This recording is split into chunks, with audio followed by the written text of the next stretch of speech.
Malam itu, 4 pendaki, Rian, Dimas, Sari, dan Joko, bersiap untuk mendaki Gunung Hitam, sebuah gunung yang terkenal dengan keangkerannya.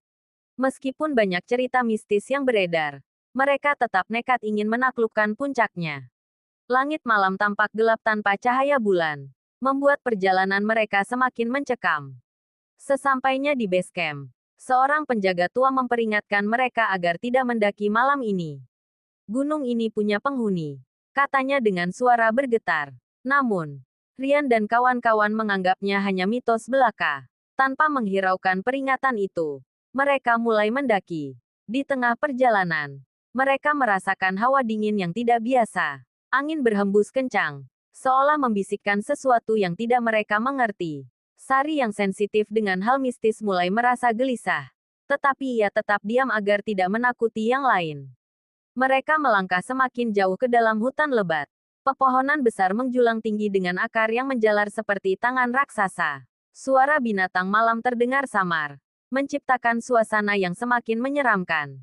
Tiba-tiba, Dimas merasakan pundaknya ditepuk dari belakang. Ia menoleh, tetapi tidak ada siapa-siapa. Siapa yang barusan tepuk aku? Tanyanya dengan nada panik. Rian yang berada di depan mengernyitkan dahi. Nggak ada yang tepuk kamu, Mas.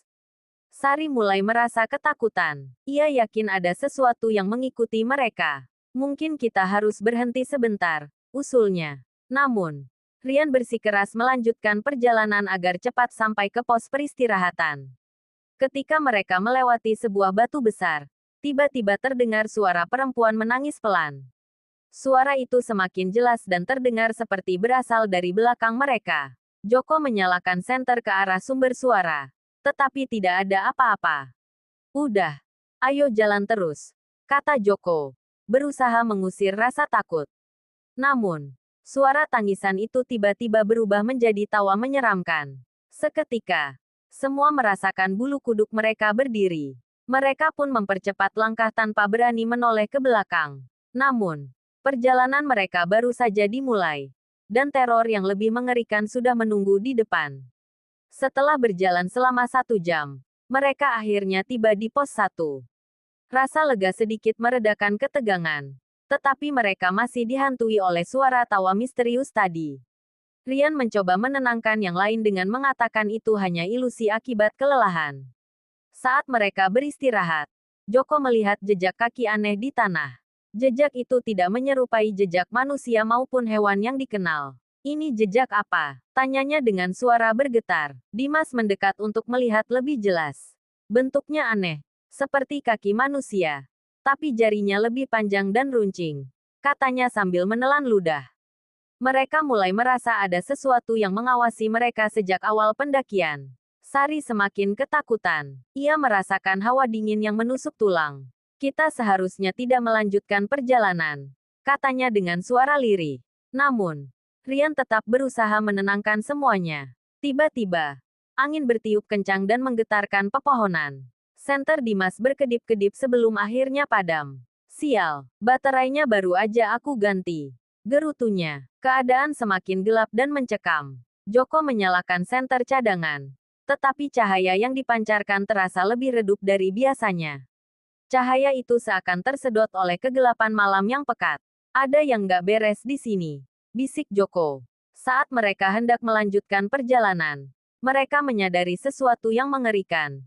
Jejak kaki aneh itu kini ada di sekitar mereka. Seolah-olah ada sesuatu yang berjalan mengelilingi mereka tanpa terlihat. Dimas mengambil keputusan untuk segera pergi dari sana. Mereka mempercepat langkah, berharap bisa mencapai pos 2 sebelum hal yang lebih buruk terjadi. Namun, semakin jauh mereka melangkah, semakin berat langkah kaki mereka. Seolah-olah ada yang menahan mereka. Sari mulai menangis. Ia melihat bayangan hitam besar bergerak di antara pepohonan. Kita harus pergi sekarang, teriaknya ketakutan. Namun, saat mereka hendak berlari, suara berat menggelegar di telinga mereka. Kalian tidak akan bisa pergi. Keempat pendaki itu terdiam. Wajah mereka pucat pasi setelah mendengar suara berat yang bergema di telinga mereka. Joko menyalakan senternya ke segala arah. Tetapi yang terlihat hanya pepohonan tinggi dan kabut tipis yang mulai turun. Kita harus pergi dari sini. Dimas berkata dengan napas memburu. Namun, saat mereka berbalik untuk kembali ke jalur yang tadi mereka lalui, mereka terkejut. Jalan setapak yang sebelumnya ada kini menghilang, tergantikan oleh semak-semak lebat yang seolah belum pernah dilalui manusia. Sari mulai menangis ketakutan. Kita tersesat. Ini pasti ulah mereka, katanya sambil gemetar. Rian mencoba berpikir jernih, tetapi perasaan panik mulai menguasai pikirannya juga. Mereka memutuskan untuk berjalan ke arah lain, berharap bisa menemukan jalur yang benar.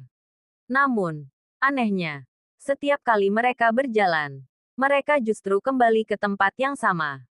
Batu besar yang tadi mereka lewati kini berada di hadapan mereka lagi. Seolah-olah mereka hanya berputar-putar. Ini tidak masuk akal, bisik Joko. Seakan-akan gunung ini tidak mau kita pergi. Angin kembali berhembus, membawa suara bisikan yang terdengar seperti rintihan.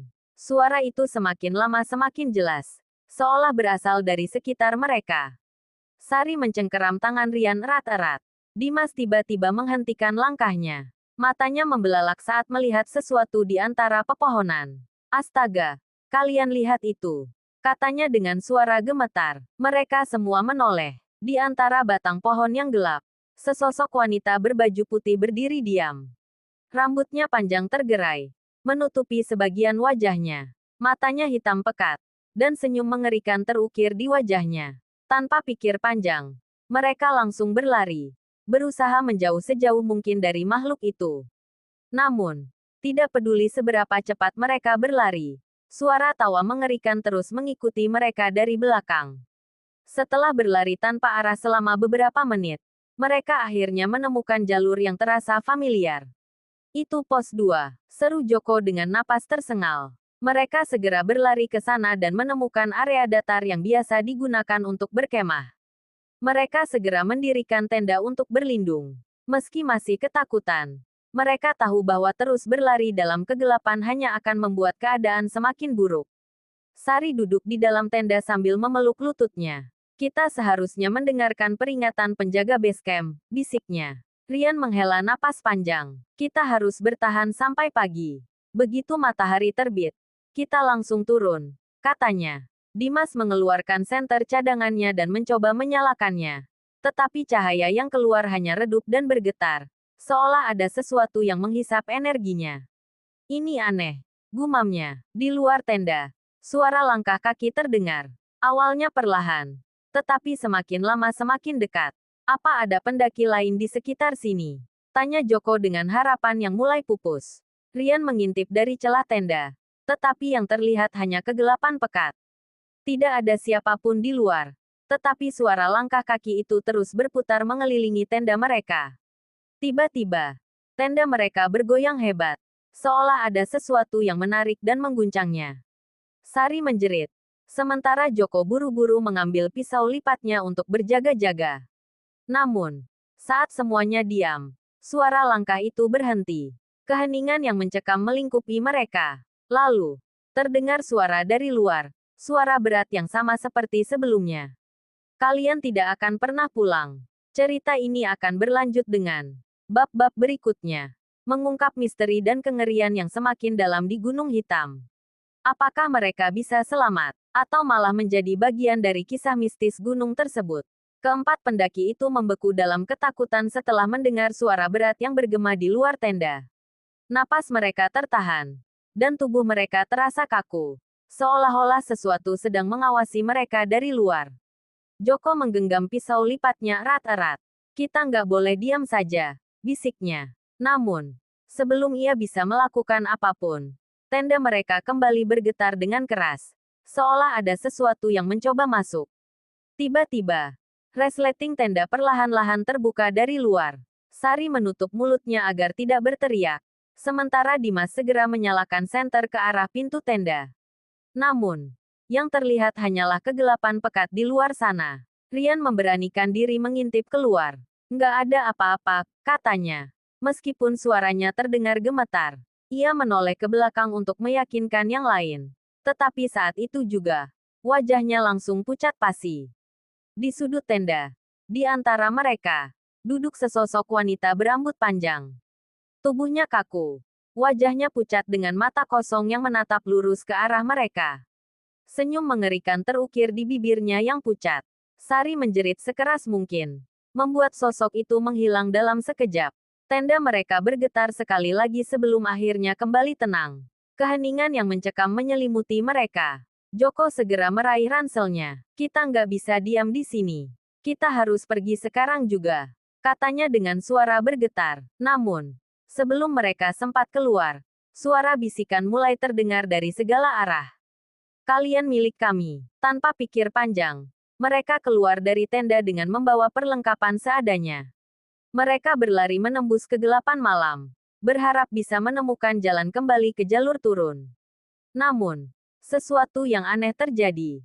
Setiap kali mereka melewati satu tempat, mereka selalu kembali ke titik yang sama. Batu besar yang tadi mereka tinggalkan kini kembali berada di hadapan mereka. Kita terjebak dalam lingkaran setan, kata Dimas dengan napas tersengal. Ia mencoba menandai pohon dengan pisau lipatnya. Tetapi anehnya, saat mereka berjalan beberapa langkah dan kembali, tanda itu menghilang. Sari mulai menangis. Kita nggak akan bisa keluar dari sini. Mereka nggak akan membiarkan kita pergi, bisiknya ketakutan. Rian mencoba berpikir jernih. Mungkin kita harus tetap di satu tempat sampai pagi, usulnya. Namun, sebelum mereka bisa beristirahat, terdengar suara langkah kaki di sekitar mereka. Dimas menyorotkan senter ke tanah, dan mereka melihat sesuatu yang membuat bulu kuduk mereka berdiri. Jejak kaki bertebaran di sekitar mereka, tapi tidak ada siapapun di sana. Joko menggelengkan kepalanya. Ini bukan jejak kita. Lihat ukurannya. Terlalu panjang dan jari-jarinya aneh, katanya. Angin dingin kembali berhembus, dan samar-samar, mereka mendengar suara tawa kecil yang perlahan berubah menjadi tangisan. Mereka sadar, mereka tidak sendirian di sana. Dengan ketakutan yang semakin mencekam, mereka mencoba mencari jalan lain. Namun, tak lama setelah mereka melangkah, Sari tiba-tiba berhenti dan menatap lurus ke depan dengan mata yang membelalak. Sari, kenapa? Tanya Rian khawatir. Sari mengangkat tangannya, menunjuk ke arah pohon besar di depan mereka. Di salah satu dahannya, tergantung seorang perempuan berambut panjang dengan kepala menunduk. Tubuhnya tergantung tanpa bergerak, mengenakan gaun putih lusuh yang tertiup angin malam. Saat mereka semua melihat ke arahnya, perlahan kepala perempuan itu terangkat. Matanya hitam legam, dan senyum mengerikan terukir di wajahnya. Kalian tidak boleh pergi, bisiknya dengan suara serak. Sari berteriak histeris, membuat perempuan itu tiba-tiba melompat dari pohon dan menghilang dalam kabut. Joko menarik tangan Sari. Kita harus lari sekarang, katanya dengan panik. Namun, sebelum mereka bisa melangkah lebih jauh, kabut di sekitar mereka semakin menebal, dan suara langkah kaki yang banyak mulai terdengar dari segala arah. Mereka sadar, bukan hanya satu sosok yang mengincar mereka. Cerita ini akan terus berlanjut dengan teror yang semakin mencekam. Apakah mereka akan bisa keluar dari Gunung Hitam? Atau mereka akan menjadi bagian dari legenda kelam gunung tersebut? Mereka berlari sekuat tenaga, menembus kabut yang semakin tebal.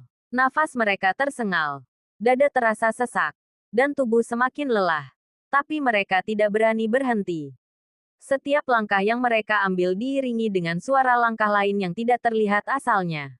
Sari terus menoleh ke belakang, takut sesuatu mengejar mereka. Aku nggak mau mati di sini, isaknya. Namun, sebelum mereka bisa berpikir lebih jauh, tiba-tiba Dimas berhenti mendadak.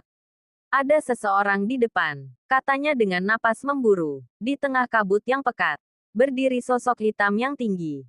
Ia tidak bergerak, hanya diam menatap mereka. Namun, yang membuat mereka ketakutan adalah wajahnya, atau tepatnya, ketiadaan wajahnya.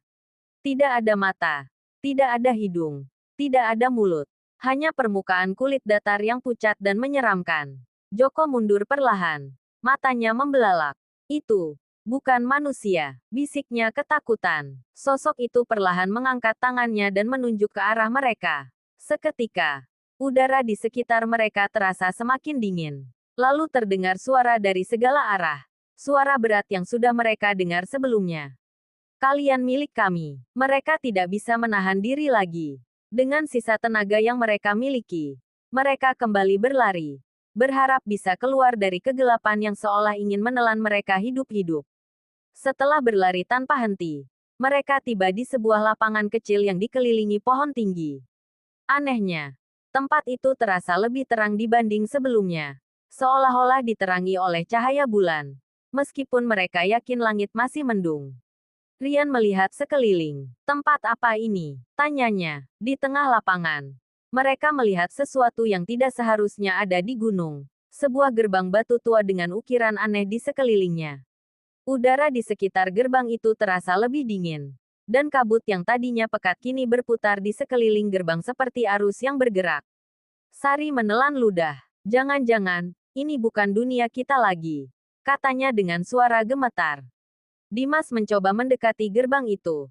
Tapi begitu ia melangkah lebih dekat, tubuhnya langsung terdorong mundur seolah ada kekuatan tak terlihat yang menahannya. Tiba-tiba, suara langkah kaki bergema di sekeliling mereka. Namun kali ini, bukan hanya satu atau dua langkah, melainkan banyak. Dari dalam kabut, muncul sosok-sosok hitam tanpa wajah. Mereka berdiri mengelilingi keempat pendaki, menatap tanpa mata, seolah siap membawa mereka masuk ke dalam gerbang misterius itu. Suara berbisik kembali terdengar, memenuhi kepala mereka. Kalian tidak akan pernah kembali. Joko menggenggam pisau lipatnya dengan erat, meskipun ia tahu itu tidak akan berguna melawan makhluk-makhluk ini. Kita harus cari jalan keluar, katanya panik. Namun, semakin mereka mundur, semakin banyak sosok yang muncul dari dalam kabut. Mereka bergerak perlahan, mendekat dengan langkah-langkah senyap. Rian menoleh ke arah gerbang batu. Mungkin ini satu-satunya jalan keluar, katanya. Tapi kita nggak tahu kemana itu mengarah, sahut Dimas. Kalau tetap di sini, kita pasti mati, jawab Rian. Tanpa pilihan lain, mereka berempat berlari menuju gerbang. Begitu mereka melangkah melewati ambang batu, tubuh mereka langsung diselimuti cahaya putih yang menyilaukan. Teriakan mereka menggema di udara. Pagi itu, tim pencari dan penyelamat akhirnya menemukan tenda mereka di pos 2. Namun, anehnya, tenda itu kosong.